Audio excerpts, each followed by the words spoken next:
Okay, so we're gonna get started. First of all, guys, thanks again for joining last week. Don't adjust your sets or your computers or whatever you're looking at. This is my real color today, okay? I'm a bright red from being out in the sun the last couple of days, and we were taking down the bubbles of the club, which was a lot of fun, but obviously sunscreen probably would have been the best hope at me not turning this bright red. So we're going to continue, but my movement will be a little bit slower today, but that's probably why, okay? Hey, Evan's here. How are you guys? So Evan and Aiden are watching. So we're going to take a picture. Billy, if you can zoom over here for a second. Mr. Carenza, how are you? Looking good, buddy. So today we're going to be we're just going to focus in on the picture here.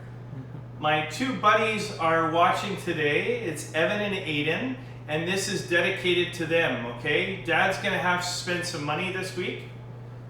He's gonna have to spend some money to make this for you guys at home this week.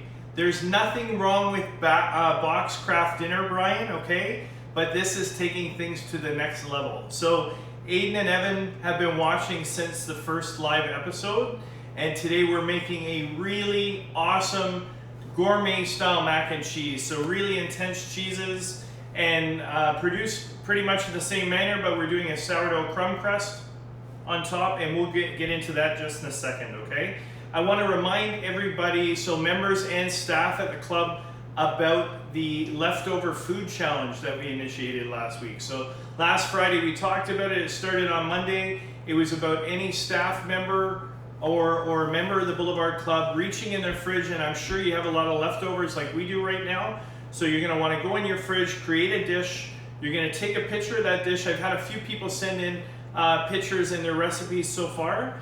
Take a picture of the dish, name it, and it's using anything you have in your pantry, your fridge, your freezer is fine. You can produce an appetizer, main course, dessert, but that will get you $50 towards one of the either curbside deliveries or a takeout order from the club, okay? So I hope everybody's well. So we are making, like I said today, we're making Evan and Aiden's gourmet style mac and cheese.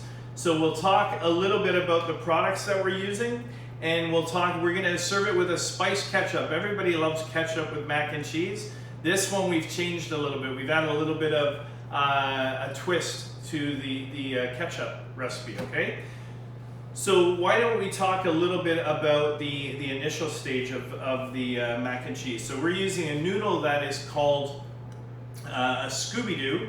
Okay, so it's called a Scooby-Doo noodle. It's also called, sorry, I'm just having a little bit of a moment here. Cavatappi, sorry. It's a cavatappi pasta traditionally, but they also call it AKA Scooby-Doo, okay? So you can find them in the grocery store. Essentially an elbow noodle, but it has a little bit more of a twist. So it has a little bit more of a twist, and it has some ridges on the outside, and that just allows the pasta sauce to stick to the pasta. But why I really like using these for mac and cheese, you'll see when we add the cheese later on that it actually holds the cheese better. So everybody loves those mac and cheese that has that long stringy cheese at the end when you're eating it, and that's what we're hoping to produce today, okay? So the first step, what we're gonna be working on, I'm gonna talk a little bit about the cheeses we used and why. We're going to be producing, there's two methods to this dish. So we're going to be producing a cheese sauce essentially. In French, we'd call it more of a Mornay sauce, but we'd be using one style of cheese or a couple of styles of cheese. But here I'm using 4 cheeses, okay? So on our YouTube channel, there's a basic cream sauce recipe that we made last week. So you're going to want to take that basic cream sauce, produce it in advance, and then we're going to turn this basic cheese sauce into, basic cream sauce into a cheese sauce. A lot of what the cooking that we do in the industry in the kitchen is we're going to take a base or a mother sauce, and we're going to make derivatives of that to make fantastic alternate sauces, okay? So we produce the basic cream sauce in advance. For this particular cheese sauce, we're going to be using Fontina cheese, which is an Italian cow milk cheese, very creamy and rich. They're all semi-soft cheeses except for the Parmigiano Reggiano, okay? So we're using a Fontina cheese. We're also using a Havarti. We're using a Havarti cheese. we're also using a Emmental as well, okay? So Emmental, and then the Parmigiano Reggiano or Grana Padano is fine as well. Either or would be great. We're also, because I'm sure that Aiden and Evan don't like a lot of green things floating around in the sauce, so we're using very little chives, which is just going to impart a little bit of onion flavor. I'm going to use a little bit of stock, and I'll explain that when I'm making the cheese sauce. And then we're just going to season it up with salt and white pepper. Kosher salt I'm using, and white pepper as opposed to black pepper, because we don't like to see the black particles of pepper floating around in the sauce, okay? So we're going to start heading over to the stove in just a second. Again, when we talk about the recipes that we use, there are obvious things that you fall in love with, types of cheese that you prefer. By all means, it's okay to change these up. This is just my choice, because a lot of these have great string quality. So when I'm going to pull that cheese, like you think about a pizza, when you're eating the pizza, the stringy cheese at the end, that's what I'm looking for in this particular pasta, okay? This would be fine for a kid's meal, so my kids do enjoy this type of mac and cheese, as well as if you want to make it more gourmet, we've incorporated lobster meat into it, or crab meat. You can really change it up quite a bit, okay? So this is just a basic mac and cheese, but gourmet style, okay? So we're going to head over to the oven and we're going to produce our cheese sauce first.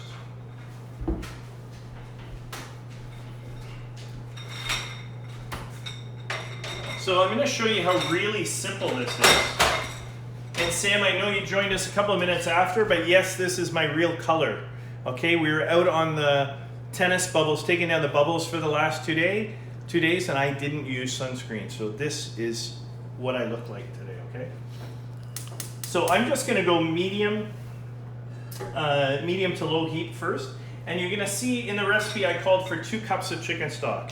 The reason I do that is because before I start adding my cream, which is cold, I did make it this morning, but it's cooled down quite a bit. So if I'm taking that cream sauce prepared in advance out of the fridge, I always add a little bit of stock to the bottom of the pot. And what that's going to do is just going to prevent it from sticking. Because when you're taking this really thick liquid and you're adding it to the bottom of the pot, it can scorch quite easily. So this is just going to prevent a little bit of that from happening, okay? So right here, I'm just going to go cream sauce into the pot. And you see, I only added a little bit of stock, okay? This cream sauce is quite thick, but it's also at a good consistency that you could probably use it right out of the fridge, okay? Sometimes bechamel sauces and other mother sauces like that tend to be quite thick initially, but I like mine to be usable right out of the fridge, okay? And a lot of the sauce work that we do today is not quite as thick as it was years ago. A lot of our base sauces have thinned down considerably. Even in terms of a brown sauce and that, it's not quite as thick.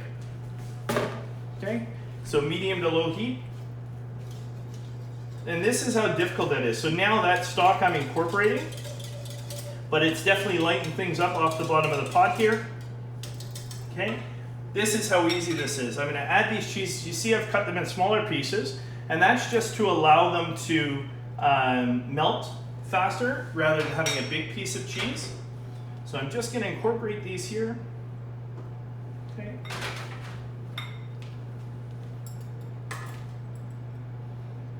So those are your 3 varieties of semi-soft cheese we talked about.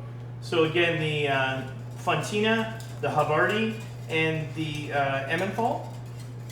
And I'm just going to start incorporating those. And we're going to incorporate our hard cheese, so that's our Parmigiano Reggiano. And all I'm going to do, medium to low heat, bring the temperature of this sauce up. That's going to melt those cheese pieces, and it's going to become homogeneous. It's going to be consistent right throughout. Then I'm going to season with a little bit of the kosher salt, a little bit of white pepper, and I'm going to add my chives at the very end, okay? I'm going to want this sauce to be, I'd say, room temperature. You don't want it to be too hot, and you'll understand why when we go to produce the mac and cheese. But I don't want it to be really cold, okay? So I want it to be just room temperature. So what I'm going to do is I'm going to get this working. I'm going to turn it down quite a bit. And I'm just going to get my cameraman to watch it until we start to see that the cheese is coming together. And I'm going to go back to the other side and we're going to start organizing for our mac and cheese, okay?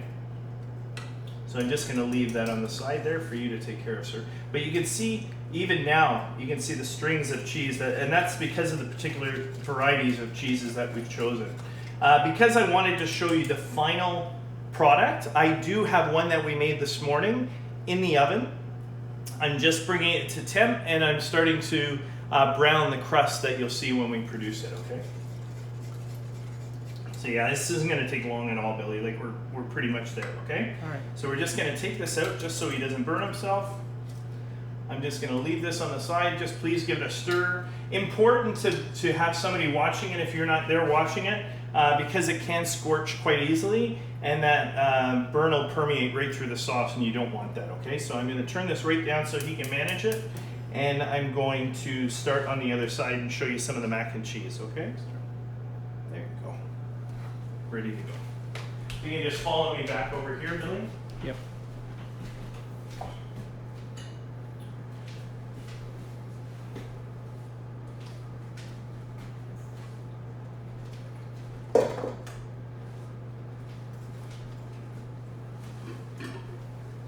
So we talked a little bit about the ingredients that we're going to need.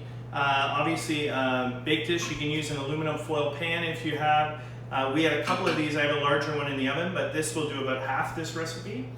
The reason I never mentioned the volume of pasta, because this could change everything, right? The size of dish that you're using at home. So the dish that I have in the oven took a full bag of the cavatappi pasta, so which was about 900 grams, okay, or 2 pounds. This one will probably take a little bit less than that, probably about half, probably a pound and a half. But essentially it depended on your container. So you're going to base this recipe on what dish you're using at home, okay? So in terms of the cheese, so the other cheeses that I have here, and this is where you're going to get that stringy quality of the mac and cheese. So this is the pre-blanched cavatappi. So it's already pre-blanched. It is al dente, so I have not made it so that it's overcooked, because I'm going to be baking it in the oven again, and I want to make sure that at least the consistency of the mac and cheese, you don't want there to be hard bites of pasta, but you do still want it to not be overcooked, okay? But the idea is that we're going to incorporate all these ingredients together, and then we're going to bake it in the oven, okay? So all I've done, and again, another video on the YouTube channel on how to properly cook pasta, is we've taken the pasta, boiling salted water, a good amount of salinity, so the salinity ocean we say. If the requirements on the bag say 8 minutes, I would say cook them for about 5 to 6 minutes. Take them out, toss them in a good olive oil, put them on a sheet pan, and allow them to cool, and then transfer to whatever container you're going to use, okay? How's that sauce taste, Billy? Good. Okay, so my sous chef is tasting the sauce. So other cheeses that we're using in this recipe. So the big change here is that, yes, I still have Swiss, I still have Havarti, I don't have any Parmesan in here, although it would be fine, but I've added white cheddar, and a good white cheddar, okay? So I've added a Balderson, I think it was a 3-year-old. I want that sharpness of the cheddar. I didn't want to necessarily use that great cheddar in the sauce, because I thought it would be lost a little bit, like adding really expensive cheddar to a base sauce. But in here, I think you'll feel a little bit more of the cheddar when you're taking bites of pasta.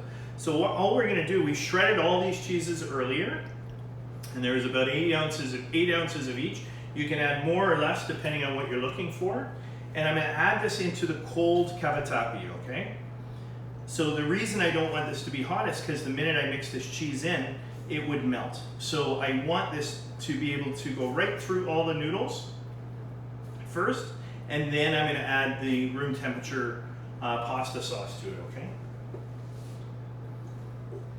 Aiden, any questions? Is Dad following? Evan, is Dad paying attention? He's going to have to make this for you guys. I'll just get rid of this bowl.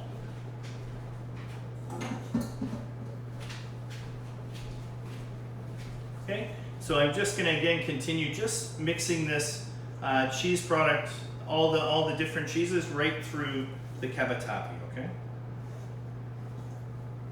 And you want a good amount of cheese, of the shredded cheese as well. It's not only the sauce that's going to make this flavorful, it's this cheese is really going to make the difference, okay?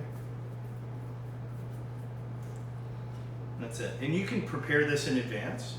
So you can have all this stuff ready to go. You can make the mac and cheese the night before, take it out, leave it at room temperature for about 20 minutes. And then what you'll be doing is, yes, Dad's watching. Then after it sits at a room temperature for about 20 minutes, put it in the oven at 350, and you're gonna bake it for almost 40 minutes, okay? It's gonna take some time. I haven't put salt in anything yet, Evan. Nothing. Okay, so I'm in the good books today. But yeah, these two guys have been following along with their dad from the very beginning, and I appreciate the support, guys. I'm surprised you're not outside enjoying the sunshine. I'm actually wearing shorts today, no chef bands. What sunshine? What's that? It's what sunshine? So that's it, okay? So I'm just gonna incorporate all that cheese right through. Billy's been paying attention to the sauce over there. I'm gonna go over and take a look and see where we're at. I'm just gonna put this macaroni and cheese to the side, and it's ready to go, okay? So let me just go get the sauce.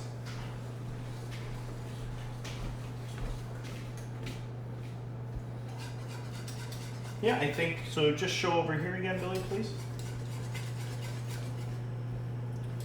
So you can see now, for the most part, the cheese has completely been incorporated. There's a couple of small pieces there, but it's not really that bad at all, okay? But it's all become one, so it's ready to add the final stages. So like every time we produce a recipe, we always look at making sure we taste for flavor, okay? When it's ready, you'll see that it coats the back of a spoon, okay? Just like that. So I'm gonna check it for flavor. This is where I might get in trouble, okay? I think it needs a little bit more salt. So just a little bit, okay? So a little bit more salt. Little bit more white pepper. And again, the reason we're using white pepper versus black pepper is, one, black pepper is a little bit more complex. I don't really want to change the flavor of the sauce here. I just want to enhance it or help it a little bit. White pepper tends to be has a little bit more heat, but it doesn't have the complexity. It's more subtle in complexity, but again, we don't want to see those black particles floating around in our sauce, okay? And I think it's great now. So the only thing left to do is add our chives. So our chives are going in there. And we're gonna pull that off the heat and let it cool just a little bit, okay? And we're gonna get rid of these at the same time. And just let that cool.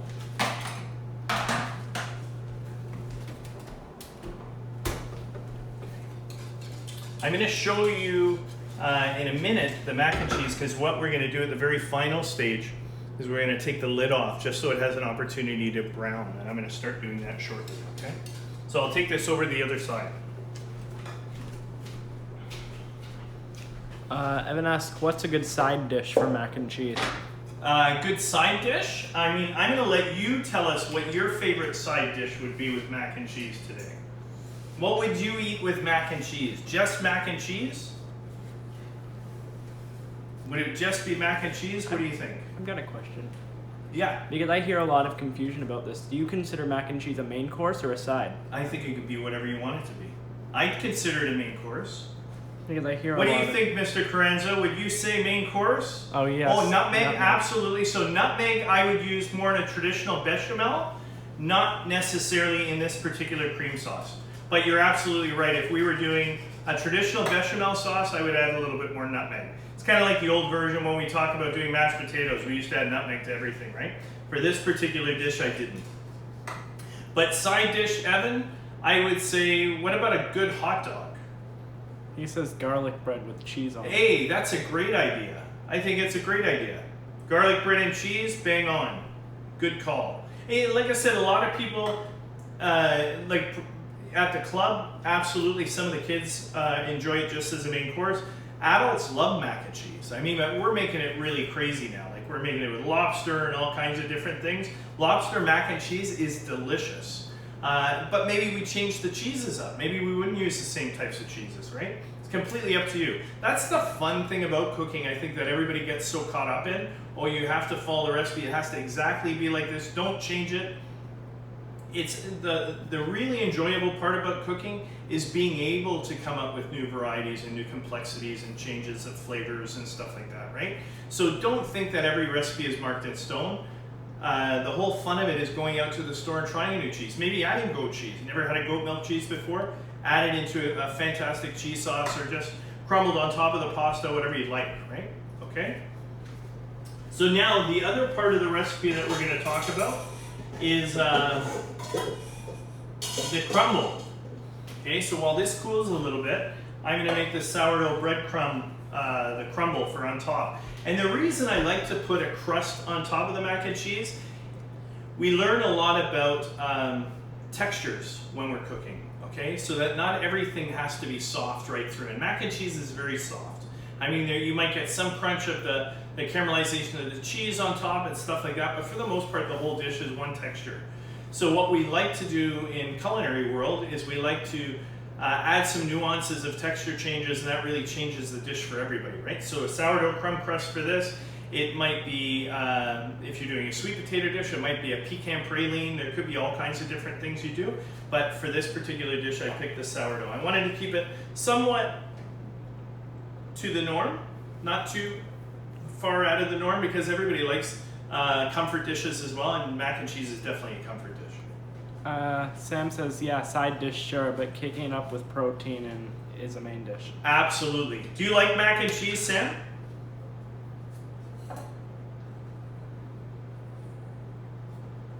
I'm sure Sam likes mac and cheese. Who doesn't? Who doesn't? It's Exactly. cheese and pasta. Exactly. So going into the crumb crust, I chose sourdough because I love the flavor of the bread itself, actually. I like the sourness quality of the fermenting dough and what it brings to this dish. All I did was take off the crust of the bread, because even in the machine it would have been a lot to work, but even chewing it might be a little bit too crunchy. So what I've done is just roughly chopped it in our Cuisinart at home, okay? Just our regular Robocoupe Cuisinart, we just chopped it up into not super fine. Like I wanted some nice pieces, like you can see some of them are a little bit larger, but definitely it's all the flesh, the interior of the bread, okay? So with that particular crumb crust, really simple. Parmigiano Reggiano or Grana Padano, whatever you have is fine, okay? Again, that's going to add some sharpness to the crust.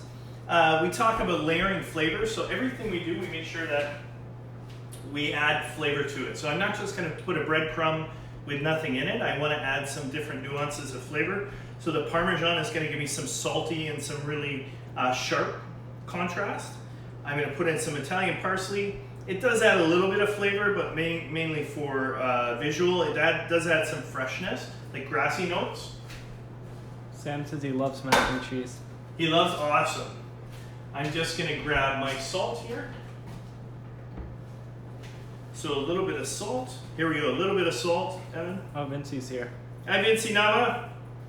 We're making your favorite mac and cheese, buddy. And here's where I'm going to use a little bit of that cracked pepper, okay? So a little bit of cracked black pepper. Is that enough, Evan? Enough cracked black pepper? I don't think so. Okay. Vinci, do you like my tone of red today? I'm moving very slow, buddy. Very slow. So that's our crumb crust. That's how difficult that was, okay? And then the last thing I'm going to make before we actually assemble our mac and cheese is I'm going to make the spiced tomato ketchup, okay? And I can absolutely taste the sourdough. If it needs a little bit more salt, and I'm not too worried about the salt at this point, but if it needs a little bit more, I can add it. That was for you, Evan. A little bit more salt. And then I'm just going to put this aside until we assemble, okay? I'm just going to move this to the side. Billy's going to follow me over to the oven because I'm going to take the top off our mac and cheese now. Underneath, I'm sure, has been bubbling away, but on top, the crust just needs a little bit more. It's going to need some browning, okay? So I'm just going to show you by removing the mac and cheese from the oven. I'll show you where we're at, and then we're going to go back and assemble that one so you know how to do it at home. Okay? So the mac and cheese, that was close. The mac and cheese I'm taking out, so you can see the size of this container. I'm just going to take this off. It's just started. You can see it's bubbling away underneath, so we know the mac and cheese is ready, but I want to brown that top, okay? So I can't do that with the lid on it. It's just going to add moisture. I'm going to add a little bit of crumb because it's soft. It's starting to brown around the edges, which is great. It's what I'm looking for, but I want that to be consistent throughout, okay? So I'm just going to put this back in. And that's going to take about 10 minutes, and by that time we'll be ready, okay?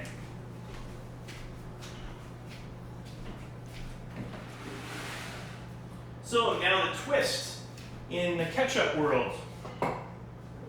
What we're going to do is, I'm just going to move this stuff aside. I mean, who doesn't love ketchup with mac and cheese, right? It's kind of goes one and the same. Sam says base 10, you got a layer. Yes, Sam, I did get a layer. That's for sure. Okay, I'm just going to push this aside a little bit here, make some space, and we're good to go, okay? So, ketchup. Really simple. Evan, do you take ketchup with your mac and cheese? Evan asked what temp the oven's at. 350, sir. But very good question. Okay, so everybody likes ketchup with mac and cheese. And yes, the base of this recipe is ketchup. Exactly what we use to produce it, okay? So with this, where we've stepped it up a little bit, is we have some chipotle, which is a smoked jalapeno. We've added, so that was a tablespoon of chipotle, and you can step it up a little bit if you want it hotter. We've added a teaspoon of brown sugar. Okay. I'm going to add about the same of my cider vinegar. I'm going to add a little bit of minced garlic as well, just because I love garlic. Okay. A little tiny bit of cinnamon. Okay. Cinnamon. And that's going to add some real, almost like a Mediterranean or Moroccan kind of instinct, right? And then the last thing is I'm going to do is I'm going to zest and juice this orange here, okay? Let me just move all this stuff out of the way. Okay. So I'm just going to very finely zest this orange. So it's going to add, like, I mean, when we talk about it in culinary world, it'd probably be more of a Moroccan kind of flavor, but it'll change it up. So if you're doing this wonderful dish at home, gourmet mac and cheese, why are you going to pull the bottle of Heinz out of the fridge if you can change it up a little bit, right? So a little bit of the orange zest on the outside. You don't want to get too much of the white, the pith. You want that not to be there, okay? That should do it. Just going to get all that beautiful stuff off the inside. Then what we're going to do is we're going to roll this, just like that. I'm going to use my knife, and the reason I'm rolling is just to get more of the juice out of it. I'm going to cut the orange in half, and we're going to give a full orange juice, okay? So we're just going to get all the juice out of this orange. Actually, this looks like a great orange.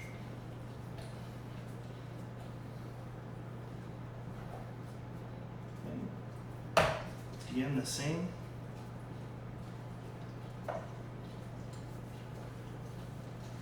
So again, very Moroccan in influence here, okay? You need to get rid of that as well. Pour out some of that juice, no pit.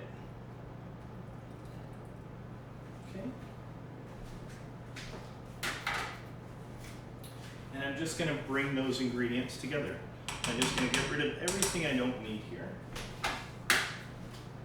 And just bring all those ingredients together. Just whisk them together.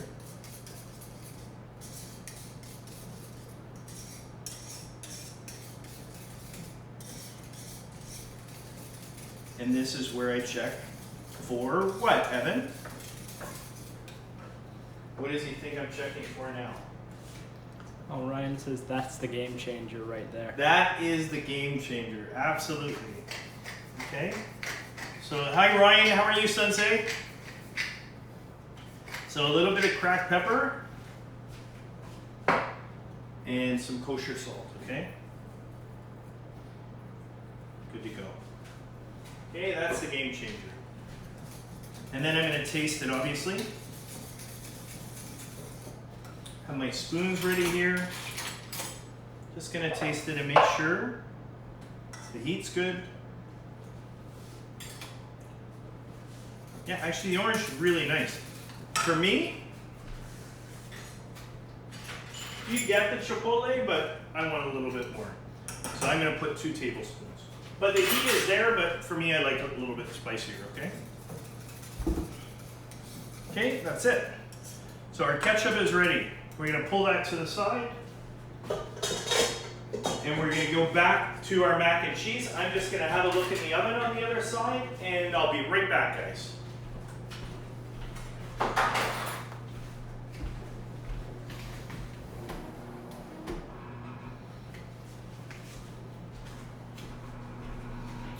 Okay, so now we're going to assemble.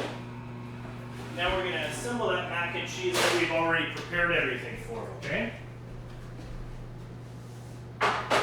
Just going to wash my spatula. And we'll get back to it, okay?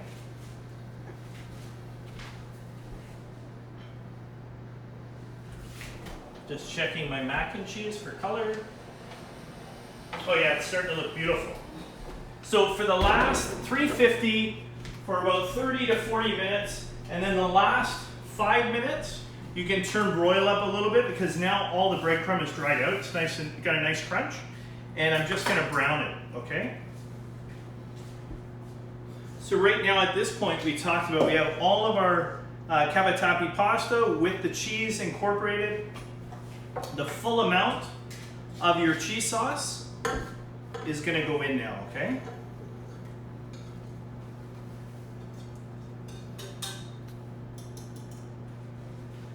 And we're just going to make sure with the spatula that we get all of the sauce out of the container. Ryan, do you like mac and cheese? I hope he does. I think Sensei likes mac and cheese. He sounds like a mac and cheese guy.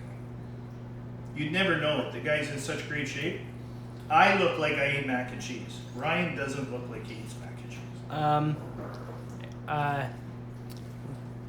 cheese.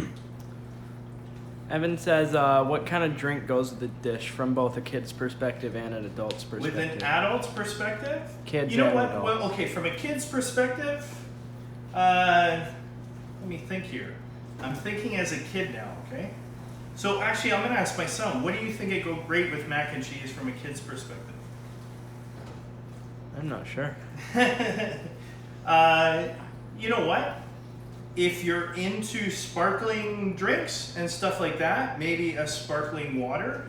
Like I'm into these bloody bubbly waters lately, and they're delicious. So something like that if you want to feel a little bit more. But I mean, anything you like to drink could go great with it. Evan, but in terms of an adult, if I'm doing it with seafood, you could use a Pinot Grigio, or you could do a Chardonnay would be great with it, right? Something that cuts the fat, so something with some acidity would be great. But I mean, it's up to you, right? Completely up to you. But again, another great question, Evan. So the important thing that we talk about when we're preparing all these mac and cheeses, now my seasoning's pretty much done in advance. So I made sure that my pasta had great salt in the water. I made sure that the sauce I was making for the cheese sauce had great salt. And I made sure that my crust had good seasoning as well, okay? So that was important. Like I said, this will probably make 2 dishes, but I wanted to show you the proper method of making it, okay? So again, in the same method of what I did with the cream sauce, this is very heavy. So as it sits on the bottom of the dish and it's baking, it could scorch on the bottom. So what I always like to do is I will put a little bit of stock or water just on the base, and all that's going to do is as it bakes, it is going to just turn into sauce. As everything starts coating the bottom, we're just going to mix it through, but it's going to prevent a little bit of scorching on the bottom, okay? So now what I'm going to do, I'm just going to move some of that macaroni that's all fully prepared over here. Okay. Ryan says it's his absolute favorite. Is it really? Okay, we'll have to make it and bring it to the club, Sensei. Ryan is an unbelievable martial artist. He's been at Milton Jiu-Jitsu teaching me there for years. And now I know he eats mac and cheese. Christmas is coming, Sensei. So you'll see now I'm almost there. So like I said, this will do about 2 dishes. Don't be afraid to get your hands in there, right? That's why I'm wearing gloves. Everything's good. Making sure that I mixed it right through. Billy, can you just pop the oven door there for me? I'm probably going to come over and take my mac out. Is it brown on top yet? Oh, yeah, try it. Okay, not quite there. I think we're almost there. I'm going to come over now anyhow. So you're going to see now that I've topped all this mac and cheese up. Again, I still have about half a recipe or a third of a recipe left that I'll put in another dish. And then what I'm going to do is I'm going to make sure that it's sitting within the container. I'm going to leave a little bit of room on top for the crust. And now I'm just going to sprinkle that crust all the way around, okay? Okay, and again, I'm probably going to use about half this crust right now because I'm going to have enough for another one, okay?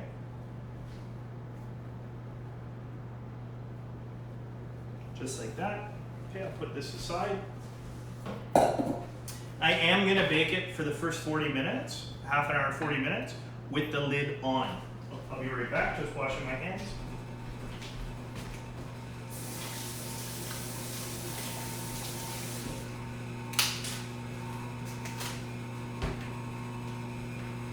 Okay. I'm going to take out my other mac and cheese and bring this one over to the oven. So Billy, if you want to follow me over to the oven here, I'm just going to make sure that this one goes in, that one comes out. Okay. So this one's ready to go in the oven, like we said, 350 for about half an hour, 40 minutes. Yeah, and this one's there.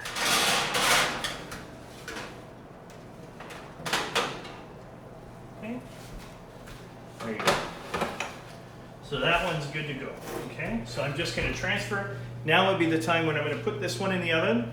Half an hour, 40 minutes, lid on. Last 10 minutes, lid off. Allow the crust to brown a little bit. This is absolutely perfect. I could leave it in for a couple more minutes if I wanted more of a brown crust, but for me it's there. But if you could hear it and see it, it's completely bubbling and the cheesy goodness is underneath, ready to go.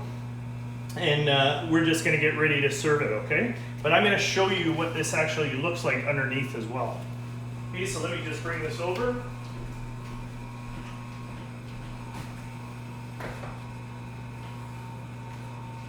I'll put this one in the oven.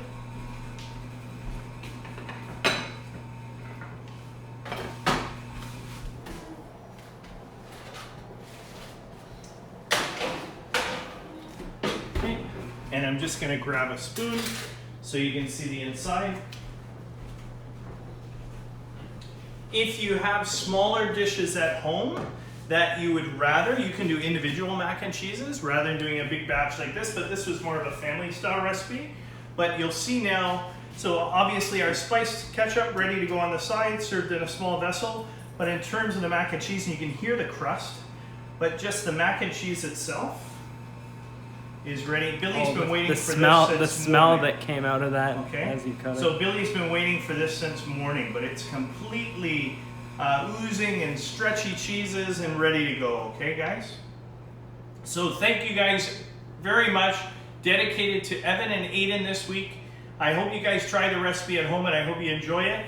Join us next week, which will probably be our last live. The good news is we're probably going back to work.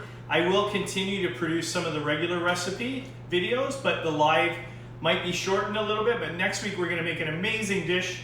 We're gonna make Ontario lamb chops, so French rack chops with sweet potato galette and some seasonal vegetables, pan juice, pecan crust. Join us next